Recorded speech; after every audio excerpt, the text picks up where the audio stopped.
I made this video to answer the biggest burning question every athlete faces in their lives. And they don't have to be an athlete that is specifically related to running or anything like that. They could be a player in soccer or football, or whatever. But I feel like an athlete has always asked themselves, is talent better than hard work? And to be completely blunt, yeah, it is. Talent is so much better than hard work because I am, of course, first-hand evidence of this.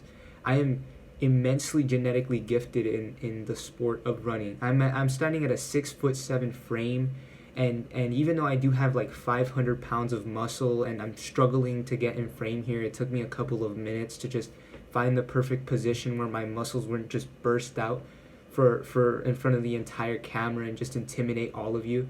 But I have actual video proof of evidence of why talent ends up beating hard work. And of course another sort of point that I can make is Malcolm is an amazing example of this. I stand at a 6'7" frame, and Malcolm today, I think he's like at a measly small 5'8" frame, 135 pounds, really small, not made for the sport.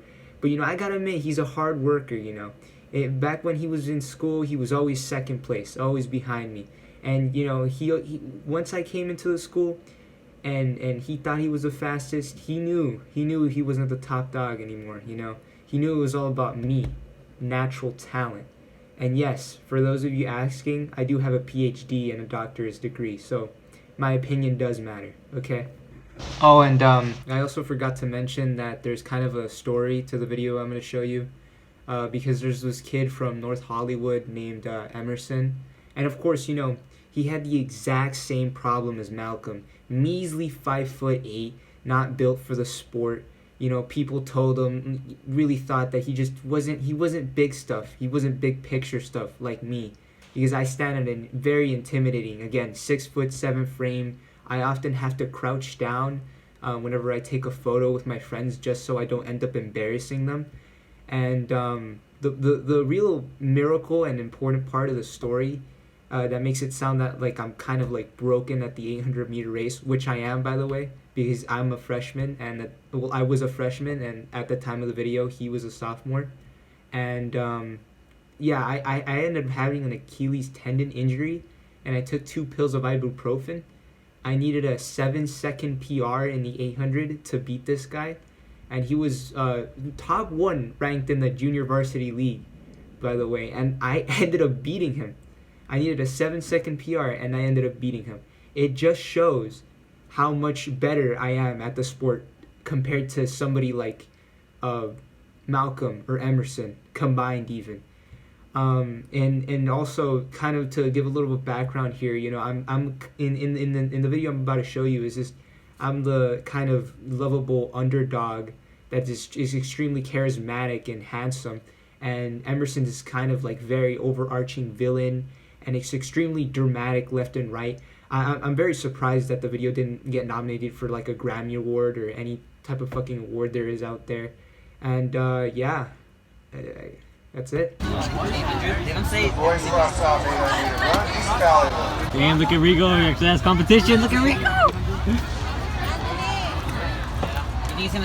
Okay, so to start off a little commentary of this video, you can't really see it, but eventually what ended up happening in this is that the North Hollywood kid Emerson is the guy in blue, and I'm in the guy with in red with white shorts, and it's everybody's in red, but it's gonna be really easy to see me because I'm basically trailing behind this guy, and there's big distance between me and the other people.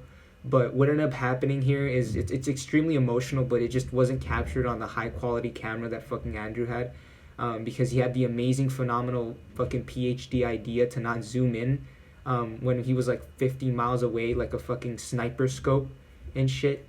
But I'm a really slow starter when it comes to the race. And Emerson, he's like a fucking tank and shit. Like he has fucking cannons for every single leg muscle he has. He basically like can lift fucking cars with his legs and shit. Me, on the other hand, I started this fucking race last place.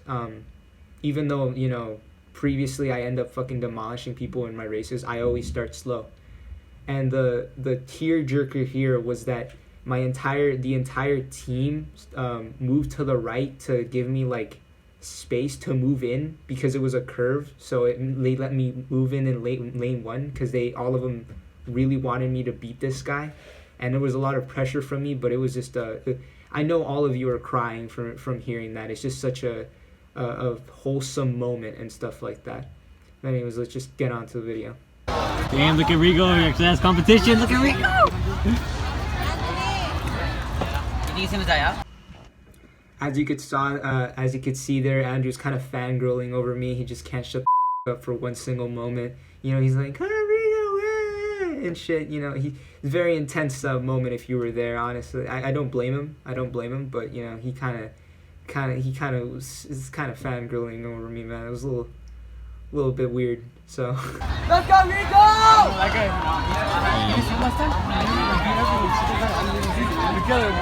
You see the distance. You could easily tell where I am, and it's, you know, it wasn't gonna be hard either way because again I honestly pop out with the amount of height I have compared to the other racers. But it goes to show, you know, sometimes you need to be genetically talented, you know, and if you aren't, well, you know, you're gonna end up like Malcolm. And who wants to end up like Malcolm? Am I right? Rigo's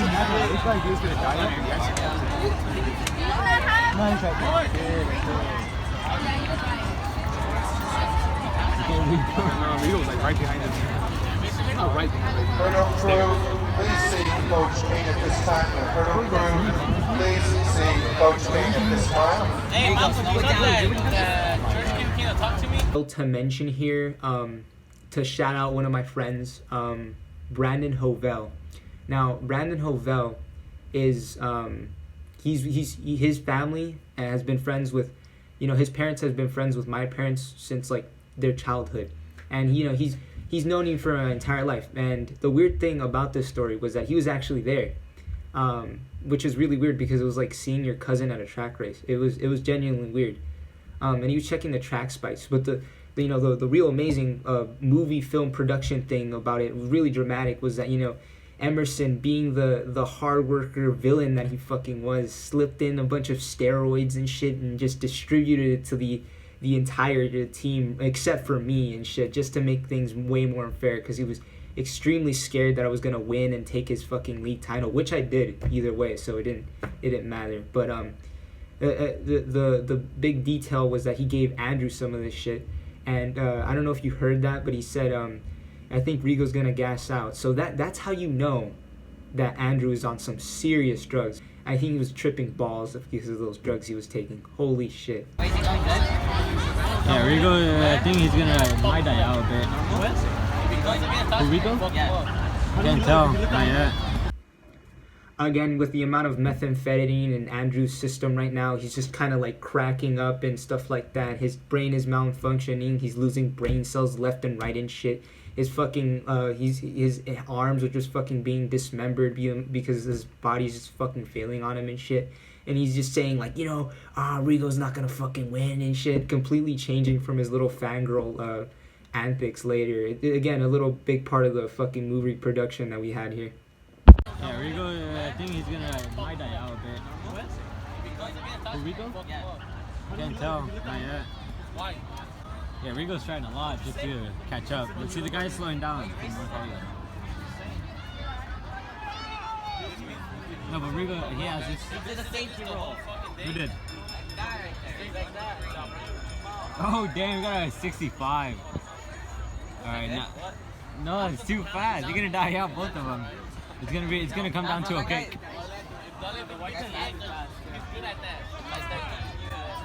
Come on, Rico! Let's go, Rico! Let's go, Rico! Vamos, Eduardo!